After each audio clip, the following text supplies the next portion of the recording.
이거를 미군이 저쪽에 저쪽 산에서 거기다가 총을 걸어놓고 자동 소총으로 사격을 했습니다.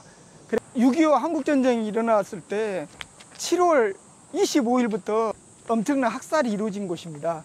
왜 이와 같은 민간인 학살이 이 현장에서 일어났느냐 하면은 미국 24사단이 대전에서 참패를 하고, 그때 참패한 원인을 우리 민간인들 속에 숨어있는 게릴라들, 북한 인민군 게릴라들에 의해서 많은 정보들이 새 나가고 그랬다고 생각을 했기 때문에 그때부터 사령관에 의해서 지시에 의해서 많은 사람들이 여기서 학살을 당하게 됐습니다. 그래서 저기 위에 지금 경부선 철도가 지나가는데 그 철도 위에서 뭐랄까요, 1차적으로 폭격을 당하고 기총소사를 당한 사람들이 또 이리 피난을 했는데, 이거를 미군이 저쪽에 저쪽 산에서 거기다가 총을 걸어놓고 자동 소총으로 사격을 했습니다. 그래가지고 엄청난 희생이 일어났는데, 그때 당시에 지금 확인된 사망자만 226명입니다. 그래서 이게 큰 문제가 돼가지고 1999년 9월 달에 AP통신 기자가 이 노군리 학살 사건을 보도해가지고 세계적으로 큰 반향을 일으켰고, 미국 대통령 당시 빌 클린턴이 사과도 아닌 유감을 표명했던 곳입니다. 그리고 그때 당시에 그 이후로 이 AP통신 기자들은 퓰리처상을 받았죠. 이 전쟁 민간인 학살 피해를 보도했다는 그런 언론인의 자세가 크게 부각이 됐었습니다. 그리고 조금 주목할 만한 건 그때 당시에는 김대중 대통령 정부 시절인데 한미합동조사위원회가 만들어져 가지고 함께 조사를 하고 그랬던 그런 또 역사가 있고, 노무현 정부 들어와 가지고 2004년 특별법이 또 제정되기도 하고 그랬습니다. 그때 당시 국회에 참여한 국회의원, 그 국회에 있었던 192명은 전원 찬성해서 만장일치 찬성을 얻어냈습니다. 자, 지금 현재 이 다리를 이 쌍굴다리라 그러는데, 네. 쌍굴이죠. 지금 그때 당시 사격했던 흔적들이 다 남아 있잖아요. 저 반대편에도 있더라고요. 네, 반대편에서도 그 총으로 쐈던 총탄 흔적이 있습니다. 그리고 이 쌍굴다리에서 숨어 있는데, 아이가 울으면 또 들킬까 봐서 아이를 물에 담그는 소리 나지 않게, 그런 그 처참한 부모 심정이 여러분들 영상의 기념관에도 나와 있습니다. 네. 자, 근데 6.25 때 이런 노굴리 학살 같은 미군에 의한 학살 사건이 인터넷 자료 보니까 한 120여 개 사건들이 있던데, 네. 뭐 아직도 노굴리야 이제 국제적인 여론을 탔지만 아직도 무시되고 있는 사건들이 굉장히 많을 거 아니에요. 그렇죠. 아직도 전혀 조사가 이루어지지 않고 있고, 피해자들의 항변에 의해도 결국은 어떤 조사라든가 사과라든가 이런 걸 받아내지 못하는 대다수죠. 그래서 그때 이제 낙동강까지 전선이 밀렸을 때, 그래서 경남 지역에 특히 낙동강 유역에 뭐 산청이라든가 마산 이런 데, 사천 이런 데에서 굉장히 많은 학살들이 있었다고 그렇게 나와 있더라고요. 그렇죠. 그 대표적인 게 그래도 어느 정도 그 진상조사가 이루어진 게 있다면 그게 바로 거창 양민 학살 사건. 민간인 학살. 지금은 이제 양민이란 말 옛날 썼고 안 하죠. 왜냐하면 누구의 기준에서 양민이라고 하느냐, 민간인 학살이란 말 씁니다. 자, 거창 민간인 학살 같은 경우도 많은 진상조사가 돼 있는데, 그때 나섰던 유명한 사람이 거창 민간인 학살을 국회에서 떠든 사람이 있습니다. 누굴까요? 전혀 안 들어봤죠? 고흥 출신의 국회의원 누군가요? 서민호 의원. 서민호 의원이 거창 민간인 학살을 국회에서 떠들고 그랬던 거죠. 그래가지고 이승만의 정적으로 떠오르죠. 그랬죠. 그래가지고 서민호를 암살하려는 시도도 있어가지고 순천에서 암살하려는 걸 피해가지고 오히려 정당 방위로 자기를 추적해오고 암살하려고 했던 서창선 대위를 한 발에 명중시켜가지고 예, 서민호가 결국은 살아났는데 오히려 살인죄로 몰았죠, 이승만이.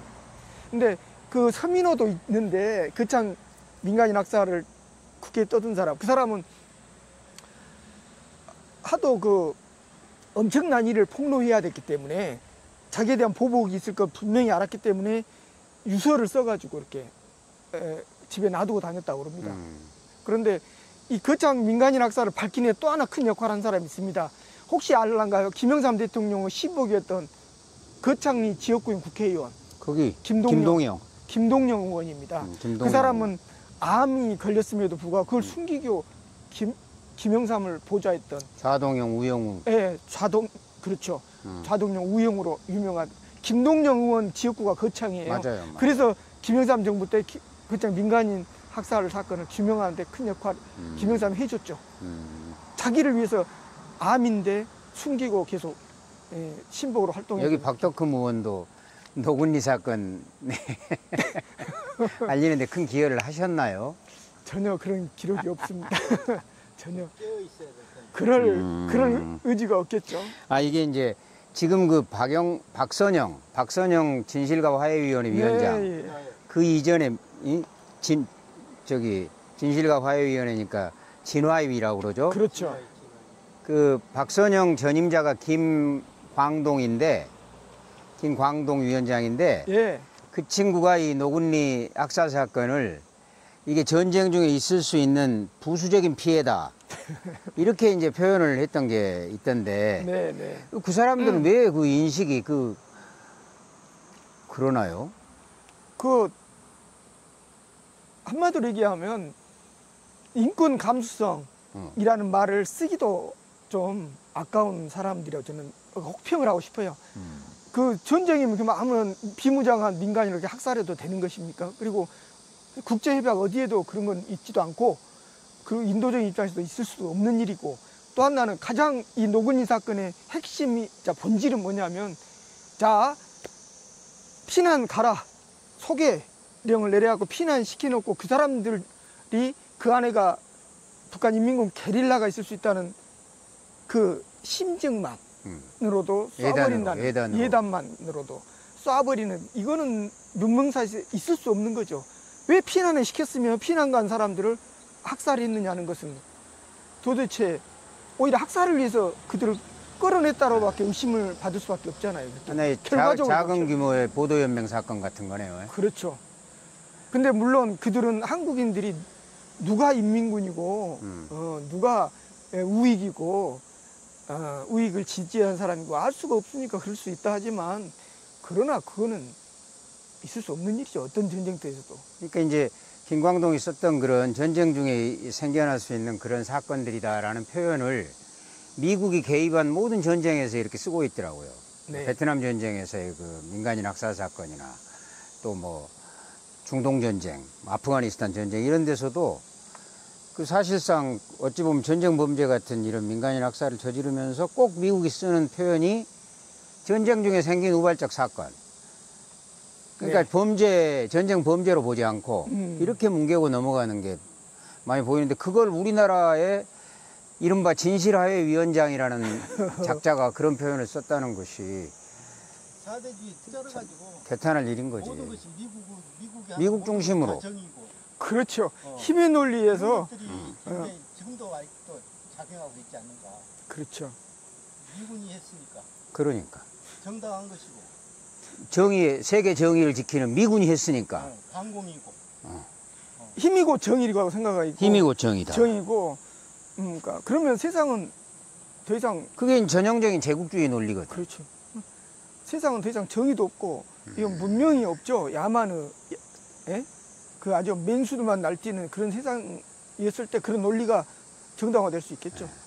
근데 이제 이게 이 미군이라든가 아니면은 뭐 유엔군 당시에 거기에 의한 민간인 학살이라든가 이런 부분에 대해서는 지금 이 소위 진보학자들의 노력에 의해서 많이 그래도 하나씩 둘씩 커플을 이렇게 벗고 있는데, 반대로 사실 전쟁이라는 게 이른바 이 북한군 또는 중공군, 당시 중공군 뭐 이렇게 공산주의 세력에 의한 학살들도 있지 않았겠어요. 그리고 그런 게 분명히 있다고 하는 것이 이제 지금의 또 그 뉴라이트 쪽 학자들의 주장이기도 하고, 네네. 그리고 최근에는 또 그 박선영 위원장이 임자도의 그 공산군들에 의한 종교인 학살 현장 이런 데를 방문을 하고 했더구만. 네네네. 그럼 그런 것도 똑같이 사실은 어찌 보면 대등한 흐름 속에서 규명되고 해야 되는 거 아닌가요? 그런데요. 그들이 물론 좌익과 우익에 의한 폭력은 다 있었습니다. 사실은 다 있었고요. 그렇지만 그 규모라든가 그 뭐랄까요, 잔인성 이런 면에서는 사실은 비교할 수가 없습니다.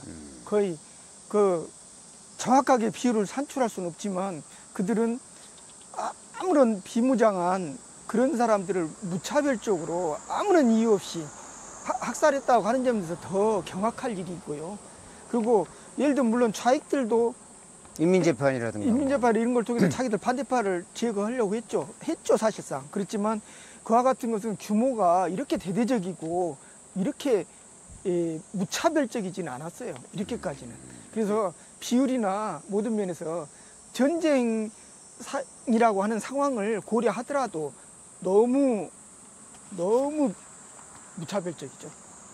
그렇게 전쟁, 분단 뭐 이런 속에서 이렇게 국민들의 마음이 많이 갈라져 있어가지고 그런 걸 잘 이렇게 해소를 하려면 역사에 대해서 좀 정확하고 사실에 기초한 이런 규명들이 계속 이루어져야 된다고 그렇게 보여지는데, 아직도 밝혀지지 않는 것들이 많고, 네. 또 뭐라 그럴까, 뭐 하여튼 노력을 좀 역사 선생님 많이 좀 해주세요.